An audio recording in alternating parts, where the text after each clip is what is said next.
If you want to give your garage floor a polished concrete look, then applying epoxy is the way to go. It'll take your garage floor from this to this.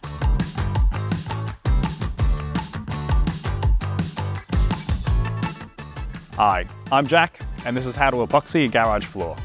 Let's get into it. Okay, to get started, we're going to clear the area and give the surface a really good clean in preparation for our epoxy. First, I'm going to sweep, then using a degreaser like this, I'll remove any oil stains, which is common on garage floors, before pressure washing to remove any built-up dirt and grime. It's really important to make sure the surface is spotless, otherwise it can affect the finish. Next, you'll need to apply this solution to the concrete. This is called etching, and is designed to roughen up the surface so that the epoxy has something to bond to. Make sure you wear appropriate protective equipment. Mix the etch solution as per the manufacturer's instructions.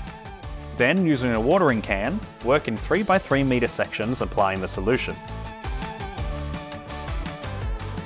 Work the solution into the surface with a stiff bristle brush. The solution may fizz for about 3 to 4 minutes. Once the fizzing stops, then it's ready to hose off and move on to the next section. It's important to make sure the etching solution doesn't dry on the surface.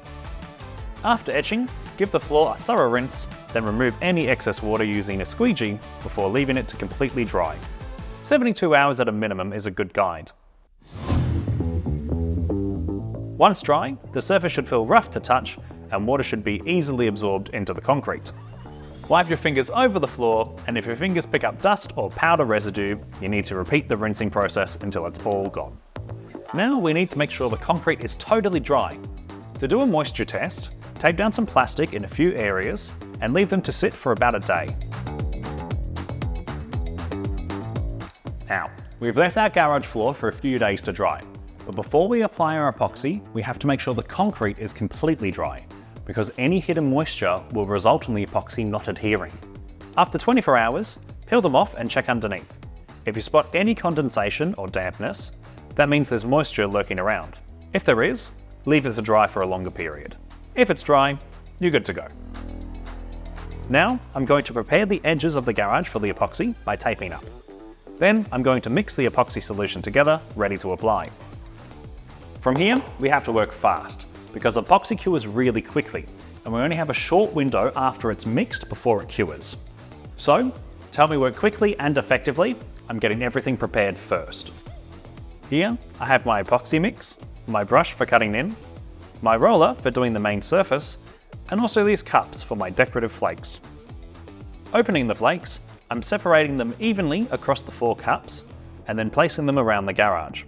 I'm going to be working in sections, so each cup is for a quarter of the garage area. Now it's time to combine part A and part B of this kit together. Thoroughly stir the contents in each container, then pour the total volume of part B into the part A container. Be certain to incorporate all of part B into part A, as this affects the bond, the colour, and the quantity. Mix thoroughly for at least 3 to 5 minutes with a flat paddle stirrer.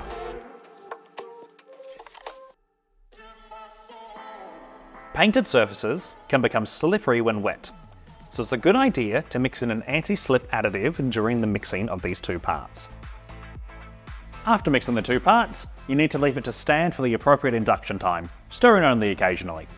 Each induction time is different depending on the product you use, so in this instance, we have 1 hour to apply the product from the time of initial mixing. Missing this window will result in an uneven finish and colour. And now, it's time to start applying the epoxy. You will need to keep stirring the epoxy during the application process to ensure an even colour. That's why it's a good idea to have someone help you through this part of the process. I'm using a paintbrush to cut in the edges where the roller can't meet. Cut in 1 by 1 meter sections before using the roller to fill in the area in between. Working quickly to ensure you maintain a wet edge throughout the process to prevent lap marks. Distribute decorative flakes evenly over each wet, freshly coated section before continuing immediately onto the next 1 by 1 meter section. And while it sounds obvious, be careful not to paint yourself into a corner. Only 1 coat is necessary under most circumstances. However, for weathered, discoloured or porous concrete, a second coat may need to be applied. If it's determined that a second coat is required, Do not add your flakes to the first coat, and wait 24 to 48 hours, depending on temperature, to apply your second coat. The drying time for your epoxy will vary, depending on the weather and the epoxy kit that you use, but it should usually be touch dry within a few hours. You'll want to wait about 24 hours before walking on it, and it's recommended that you don't park your car on the fresh epoxy until 7 days after, to ensure it's fully cured. Before removing the painter's tape from the skirting boards, use a utility knife to cut through the coating in the corners, which is overlapped onto the painter's tape. This will minimise lifting.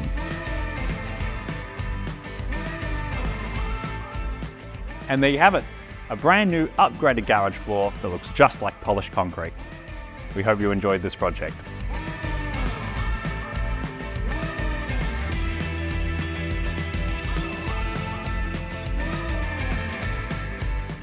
If you like this video, don't forget to like and subscribe for more tips and tricks. We've got plenty of DIY guides coming your way to help you tackle your next project with confidence.